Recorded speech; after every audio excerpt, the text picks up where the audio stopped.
বেশ কিছুদিন ধরেই সারা বাংলাদেশের সাধারণ শিক্ষার্থী সমাজ যেভাবে কোটা বিরোধী আন্দোলনের পক্ষে আন্দোলন সংগ্রাম শুরু করেছে, আমরা দেশসেরা কলেজের শিক্ষার্থী হয়ে আর নিশ্চুপ থাকতে পারলাম না।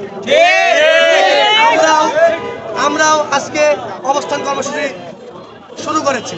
সুতরাং মেধার কোটার মতো কুঠার দিয়ে মেধার পিঠে আঘাত করে অযোগ্য লোকদের যোগ্য জায়গায় বসাবেন, দিন দিন দুর্নীতি বাড়াবেন, আমরা এই ছাত্র সমাজ কখনো সহ্য করব না।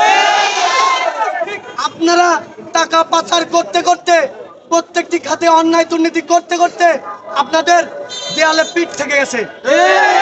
আমরা ছাত্র সমাজ যদি না দাঁড়াই, আমরা যদি একটু খেয়াল করে দেখি বাংলাদেশের ইতিহাস, তাহলে দেখতে পাই 52 ভাষা আন্দোলনে ছাত্র সমাজ, 62 শিক্ষা আন্দোলনে ছাত্র সমাজ, 66 6 দফাতেও ছাত্র সমাজ, 69 গণঅভ্যুত্থানের সামনের সারিতে ছাত্র সমাজ, 71 যুদ্ধতেও ছাত্র সমাজ।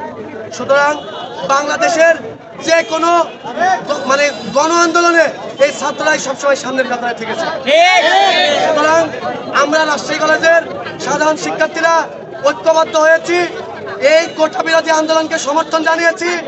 বাংলাদেশের বুক থেকে এই কোটা প্রথা বাতিল না হওয়া পর্যন্ত আমরা আমাদের কর্মসূচি অব্যাহত রাখবো।